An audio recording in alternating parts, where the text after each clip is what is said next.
வயசு பாப்பா கிட்ட தப்பா நடந்திருக்கான். அரெஸ்ட் பண்ணுங்க, இவனை ஜெயிலில் போடுங்கன்னு அந்த பஞ்சாயத்து தலைவரே போய் போலீஸில் கம்ப்ளைண்ட் பண்ணியிருக்கணும். சரி, பாப்பாவை நான் பார்த்துக்கிறேன், நீங்கள் வெளியில் ஏதாவது வேலை இருந்துச்சுன்னா பாருங்க. ஆனால் இந்த சுனில் என்ற ஒரு மூதேவி இருக்கான் இல்லையா, அப்போ இவன் எவ்வளவு கேவலமா இருந்திருக்கு, இவனோட எண்ணம் எவ்வளவு கேவலமா இருந்திருக்கு. பஞ்சாயத்து தலைவர் ஏதோ போலீஸ் ஆஃபீஸரா படிச்சிருக்காங்களா இல்ல அட்வொகேட் படிச்சிருக்காங்களா? எதுவுமே கிடையாது. பஞ்சாயத்துக்கு 1,00,000 ரூபா கொடுத்துரு, உன் மேல எந்த கேஸும் இல்லாம நான் பாத்துக்கிறேன்.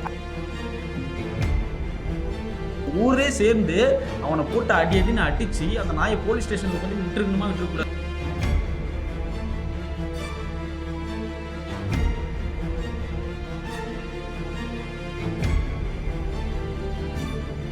வைபன்சஸ் நேயர்களுக்கு வணக்கம். இல்லைடா ரொம்ப நாள் ஆச்சு வீடியோ போட்டு அப்படின்னு பார்ப்பீங்க. ஸோ அதுக்காக தான் உங்கள்கிட்ட ஒரு கரண்ட் அப்டேட் கொண்டு வந்திருக்கோம். ஸோ அதை பற்றி நான் பேச முடியாதுன்றதுனா ஒரு நமக்கான ஒரு விஜய், புது விஜய் அவங்கள அப்டேட் பண்ணியிருக்கோம். சொல்லுங்கள் மேடம், என்ன அப்டேட்? ஸோ ரீசெண்டாக இந்த நியூஸ் தான் வந்து பட்டி தொட்டி எங்கும் இந்த நியூஸ் தான் வந்து பேசிகிட்டு இருக்கிறாங்க. முக்கியமான இன்சிடெண்ட் இப்போது நம்ம தமிழ்நாட்டில் மட்டும் இல்லாமல் இந்திய அளவில் பெண்களுக்கான பாதுகாப்பு முக்கியமாக வேணும் அப்படின்னு எல்லா மக்களுமே வந்து கோரிக்கைகள் வச்சிட்ருக்காங்க. இந்த மாதிரியான குற்றங்களை தடுத்து நிறுத்துறதுக்கு என்ன தான் வழி அப்படிங்கிற மாதிரியும் தேடிட்டு இருக்காங்க. ஸோ இப்படி நம்ம போயிட்டுருக்கிற நேரத்தில் இப்போ ரீசெண்டாக ஜார்க்கண்டில் கும்லா அப்படிங்கிற ஒரு வில்லேஜில் 3 வயசு ஒரு பாப்பாவுக்கு வந்து நடந்த ஒரு அநீதியை பற்றி தான் இந்த காணொலியில் பேசலாம் அப்படிங்கிறது. ஸோ என்னடா இது நாட்டில் எல்லாம் தானே நடக்குது, இதை பற்றி என்னடா டீட்டெயிலாக பேச போகிறோம் அப்படின்னா இதை பற்றி நம்ம தான் பேசணும். ஸோ தொடர்ந்து பேச தான் இதுக்கான அவேர்னஸ் வந்து கண்டிப்பாக வந்து மக்களிடையே இருக்கும். ஸோ ஓகே, இது வந்து இப்படி ஒரு விஷயம் நடக்குது, இதை தடுக்கிறதுக்கு என்ன பண்ணலாம், அடுத்து என்ன பண்ணணும், இதுக்கான நடவடிக்கைகள் என்ன மாதிரியான முயற்சிகள் வந்து எடுத்தால் இந்த மாதிரியான விஷயங்களே வந்து நம்ம நடக்காத மாதிரி பார்த்துக்கலாம் அப்படிங்கிறது தான் இந்த நேர்காணலாக இருக்க போகுது. அதான் மேடம், என்ன நடந்துச்சு ஆக்சுவலி இந்த 3 வயசு குழந்தைக்கு என்ன நடந்துச்சு, இது இப்படி நடக்கிறதுக்கான காரணம் என்ன? ஓகே, ஸோ மோஸ்ட்லி வந்து இந்த கிராமப்புறங்களில் வந்து இருக்கக்கூடிய பஞ்சாயத்து அப்படிங்கிற ஒரு விஷயம் இருக்குது. என்ன தான் வந்து ஒரு விஷயம் நடந்தாலும் கிராமப்புற மக்கள் என்னப்பா நம்மக்குள்ளேயே இது பேசி முடிச்சுக்கலாம்ப்பா, 4 பேருக்கு நான் தெரிஞ்சிச்சுன்னா இது ஒரு அவமானமாக போயிடும்ல அப்படின்னு கொண்டு வர்றது தான் இந்த பஞ்சாயத்து அப்படின்ற ஒரு விஷயம் கிராமப்புறங்களில் இன்னும் வரைக்குமே எல்லா கிராமப்புறங்களையுமே கொண்டு வந்திருக்காங்க. ஊர் தலைவர்னு ஒருத்தர் இருப்பார். அவர் அந்த கிராமப்புறங்களில் ஏதாவது ஒரு விஷயம் நடந்துச்சு அப்படின்னா அதை வந்து ஓகே இவங்க 2 பேத்துக்குள்ளே பேசி முடிச்சுக்கலாம். ஸோ நீ தான் தப்பு பண்ணியிருக்கியா, ஃபைனை கட்டு, இல்லை உனக்கு இந்த மாதிரி தண்டனை கொடுப்போம். ஸோ இதுதான் வந்து எல்லாமே பண்ணிகிட்டு இருக்காங்க.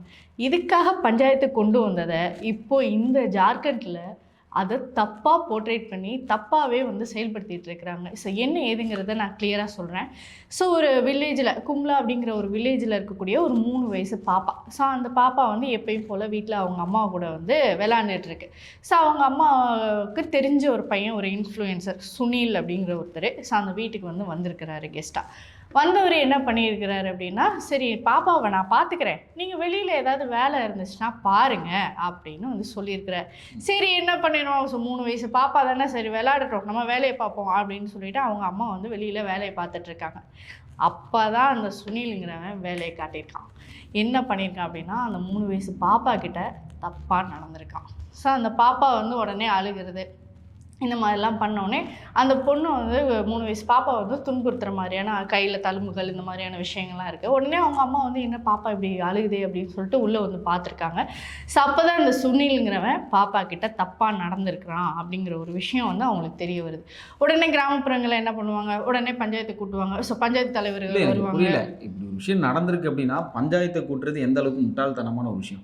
ஸோ இப்போ அந்த அம்மாவுடைய அறியாமையை பாருங்கள். எப்படியுமே வந்து அம்மா வந்து இதை போய் கம்ப்ளைண்ட் பண்ணணும், இதை வந்து பஞ்சாயத்து கூட்டணும் அப்படின்னு நினச்சிருக்க மாட்டாங்க.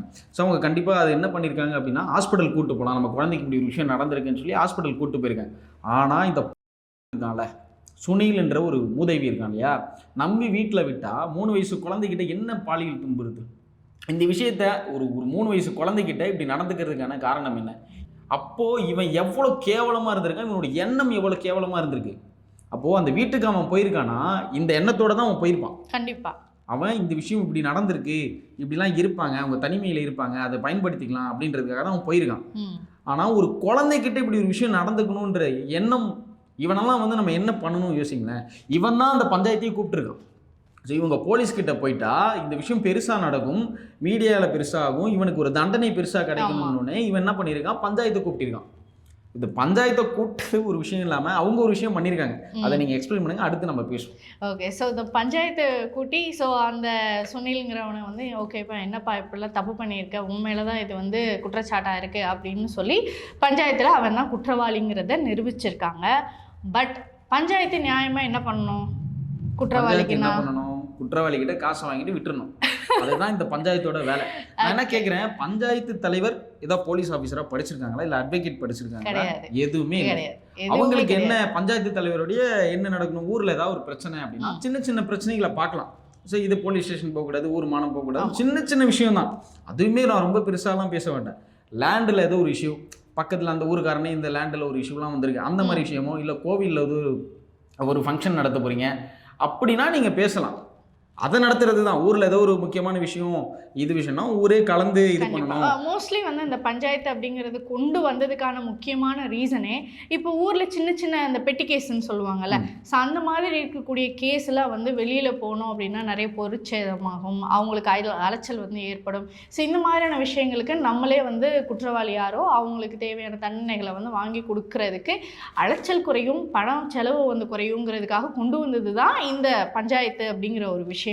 பட் ஆனால் இதை வந்து தப்பாக வந்து போர்ட்ரேட் பண்ணி இப்போ யூஸ் பண்ணிக்கிட்டு இருக்காங்க. ஸோ அப்படி என்ன நடந்துச்சு அப்படின்னா, அந்த சுள்ளிங்கிறவர் தான் குற்றவாளி அப்படிங்கிறத நிரூபணமானோடனே பஞ்சாயத்து தலைவர் என்ன சொல்லியிருக்கிறாரு, சரி ஓகே நீ வந்து பஞ்சாயத்துக்கு 1 லட்ச ரூபா கொடுத்துரு, உன் மேலே எந்த கேஸும் இல்லாமல் நான் பார்த்துக்கிறேன் அப்படிங்கிற மாதிரி விஷயம் நடந்தோடனே 1 லட்சம் ஃபைன் போட்டாங்க. ஆமாம். ஸோ அப்போ இவங்க வீட்டில் இவரோட மனைவியோ, அதாவது அந்த பஞ்சாயத்து தலைவருடைய மனைவி இல்லை அவங்களுடைய குழந்தை, அவங்க வந்து இப்படி ஒரு விஷயத்துல வந்துட்டாங்க அப்படின்னா 1 லட்சம் காசை வாங்கிட்டு சுருன்னு ஏறும். அப்பெல்லாம் வந்து அவங்களுக்கு என்னங்க இது, அவருக்கு ஒரு வழினா வந்து சுருன்னு ஏறிடுது, மற்றவங்களுக்கு ஒரு வழினா 1 லட்சம் வாங்கிட்டு விட்டுறலாம் அப்படின்னா அந்த குழந்தையுடைய வழி என்ன இருந்திருக்கும், அந்த குழந்தை எவ்வளவு அனுபவிச்சிருக்கும் வேதனையை. அப்போ ஒரு தண்டனை கொடுத்துருக்கணுமா கொடுத்துருக்க கூடாதா? அவங்களே இதை பிடிச்சிட்டு போய் இப்படி ஒரு விஷயம் கேள்விப்பட்ட உடனே இந்த ஊரே சேர்ந்து அவனை போட்டு அடின்னு அடிச்சு அந்த நாயை போலீஸ் ஸ்டேஷன்ல கொண்டு விட்டுருக்கணுமா விட்டுருக்க கூடாதா? இவங்களே என்ன பண்ணியிருக்கணும், நியாயமா இப்படி ஒரு தப்பு பண்ணியிருக்கான், இவனை அரெஸ்ட் பண்ணுங்க, இவனை ஜெயிலில் போடுங்கன்னு அந்த பஞ்சாயத்து தலைவரே போய் போலீஸ்ல கம்ப்ளைண்ட் பண்ணியிருக்கணும் இப்படி ஒரு விஷயம் நடந்திருக்கு. ஒருவேளை அந்த பஞ்சாயத்து தலைவருக்கு இவருக்கு ஏதாவது லிங்க் இருக்குமோ? மேபி இருக்கலாம். ஸோ அதை வந்து மேபி ஜார்க்கண்ட் போலீஸ் வந்து அதை விசாரிச்சாதான் அதற்கு பின்னாடி இருக்கக்கூடிய நிலவரங்கள் என்னன்னு தெரியும். இந்த கேஸ் போலீஸ் ஸ்டேஷன் போயிடுச்சு. ஆமாம். ஸோ இது எப்படி போச்சுங்கிறது தான் மிகப்பெரிய ட்விஸ்டான ஒரு விஷயமே. ஸோ இப்போ பஞ்சாயத்து தலைவர் இருக்கிறார்ல, ஸோ அதுக்கு வந்து 1 லட்ச ரூபா பெனால்ட்டி வந்து போட்டிருக்கிறாரு. அதில் அந்த சுனிலுங்கிறவன் வந்து 20,000 ரூபா நான் இப்போதைக்கு கொடுக்குறேன், மிச்சம் 80,000 ரூபா நான் ஒரு வாரம் கழிச்சு நான் உங்களுக்கு தரேன் அப்படின்னு வந்து சொல்லியிருக்கிறான். ஸோ இப்போ இவர் என்ன பண்ணிடுறாரு, சரிப்பா ஓகேப்பா 20,000 தண்டனையை வந்து இவருக்கு ஏற்ற மாதிரி தண்டனை அதை ஃப்ளெக்சிபிள் ஆக்கிக்கிறாங்க அவங்க. தண்டனைனா ஒருத்தவனை கஷ்டப்படுத்தணும், ஓகேங்களா? அது வந்து 20,000 கொடு அப்புறம் 80,000 கொடுன்னா அவருக்கு ஏற்ற மாதிரி மாத்திக்கிறது தண்டனை. எனக்கு புரியல. இதுல தண்டனையே தப்பு. இது கேளுங்க, அதுதான் இருக்கிறதுல ஹைலைட்டே. 20,000 ரூபாய் வாங்கினவர் என்ன பண்ணியிருக்கணும், அந்த குழந்தைக்கு கொடுத்துருக்கணும். கேவலமான ஒரு விஷயம் இருந்தாலும் அது வாங்கி அந்த குழந்தைக்கு தான் ஒரு காம்பன்சேஷன் வந்து கொடுத்துருக்கணும். ஆனால் அதை பண்ணாமல் அந்த பஞ்சாயத்து தலைவர்கள் அவங்க கூட இருந்தவர் எல்லாம் சேர்ந்து சரக்கு, தண்ணி, சாப்பாடு, நல்ல நான்வெஜ் சாப்பாடு இந்த மாதிரி செலிப்ரேட் பண்ணியிருக்காங்க அந்த 20,000 ரூபாய்க்கு. கேட்கவே ரொம்ப கேவலமாக இருக்குது. இந்த 20,000 ரூபாய் உங்ககிட்ட இருக்காதா? அதுவும் அந்த குழந்தையோடைய வேதனையை நீ வந்து எடுத்துகிட்டு போயிட்டு அதுக்கு ஒரு ஃபைன் வாங்கி அவனுக்கு ஃப்ளெக்சிபிளாக ஒரு சில விஷயத்தை பண்ணிவிட்டு அதில் சில இந்த ஊரில் இருக்கிறவங்களும் இதில் கலந்துக்கிட்டதா கேள்விப்பட்டேன். இந்த மாதிரி ஒரு கேவலமான விஷயத்த பண்ணுறீங்க, நாளைக்கு உங்கள் குடும்பத்தில் இப்போ நடந்துச்சுன்னா இதே தான் பண்ணுவீங்களான்னு நான் கேள்வி கேட்குறேன். ஸோ இந்த மாதிரி ஆட்களை தண்டிக்கணும். அதே மாதிரி ஊர் தலைவர்கள் இந்த மாதிரி விஷயம் பிரச்சனையை கேள்விப்பட்டீங்கன்னா தயவுசெய்து போலீஸ் ஸ்டேஷனில் இன்ஃபார்ம் பண்ணுங்கள். சில ஊரில் நடக்குது, இதெல்லாம் ரெஸ்ட்ரிக்ட் பண்ணுங்கள், என்ன பண்ணலாம், இந்த ஊரை எப்படி ஸ்ட்ரிக்டாக கொண்டு வரலாம் அப்படின்றத ஆலோசனை பண்ணுங்கள். ஸோ இந்த குற்றவாளியை நீங்கள் எப்படி வந்து தப்பிக்க வைக்கலாம் அப்படின்ற ஆலோசனை தேவையே இல்லை. கண்டிப்பாக. ஸோ இதுக்கப்புறமா என்ன ஆயிடுச்சு அப்படின்னா, அப்போ அந்த ஊருக்காரவங்களுக்கு வந்து சந்தேகமாக வருது, என்ன இவர்கிட்ட காசை வாங்கிட்டு பஞ்சாயத்து தலைவர் வந்து இப்படி சரக்கும் சாப்பாடுமா இருக்கிறாரு அப்படின்னு சொல்லிட்டு அந்த ஊர்க்காரவங்களை வந்து போலீஸில் கம்ப்ளைண்ட் பண்ணுறாங்க. ஸோ போலீஸ் வந்து உடனடியாக அங்கே வந்து வராங்க. இப்படி ஒரு விஷயம் நடந்திருக்கே, ஏன் இதை வந்து நீங்கள் போலீஸில் சொல்லாமல் விட்டீங்க அப்படின்னு சொல்லிட்டு அவங்க இமீடியட்டாக ஆக்ஷன் எடுக்கிறாங்க. ஸோ அந்த செலிப்ரேட் பண்ண பஞ்சாயத்து தலைவரையும் வந்து வார்ன் பண்ணுறாங்க, இப்படி நீங்கள் பண்ணுறது வந்து தப்புன்னு சொல்லிட்டு அந்த சுனிலுங்கிறவரையும் போக்சோ சட்டத்தில் அரெஸ்ட் பண்ணுறாங்க. உடனே அரெஸ்டும் பண்ணுறாங்க. இன்னும் அந்த ஊரில் இது மாதிரி கேஸுகள் நிறைய இருக்கா, மூடப்பட்ட விஷயங்கள் இருக்கான்னு சொல்லி இன்னும் ரிசர்ச் ஒர்க் போயிட்டுருக்கு. ஓகே. ஸோ மோஸ்ட்லி நான் இந்த ஒரு விஷயத்த வந்து பதிவு பண்ணணும் அப்படின்னு நினைக்கிறேன். ஸோ இப்போது நம்ம அர்பன் சைடோ சிட்டி சைடோ வந்து பார்த்திங்க அப்படின்னா போலீஸோட கான்டாக்ட் ஆகட்டும், இல்லை ஒரு மீடியா சைடு ஆகட்டும், இந்த மாதிரியான விஷயங்கள் வந்து ஈஸி அக்சஸாக கிடைக்கும்.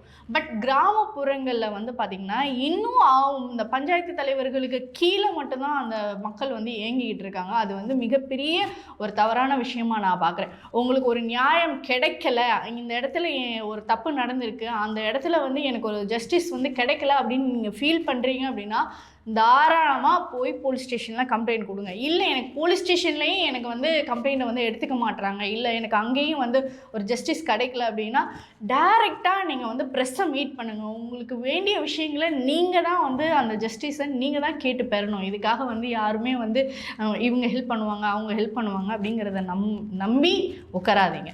ஸோ இந்த ஒரு விஷயத்தை இந்த வில்லேஜ் பீப்புளுக்கு இதை நான் சொல்லணும் அப்படின்னு நினைக்கிறேன். ஓகே மக்களே, பெண் பிள்ளைகளை பெற்ற எல்லாருமே வந்து கொஞ்சம் கவனமாக இருங்க.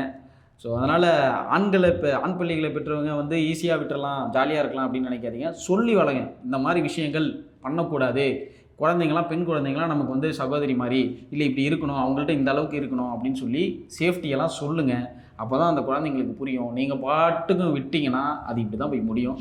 ஸோ நன்றி, வணக்கம்.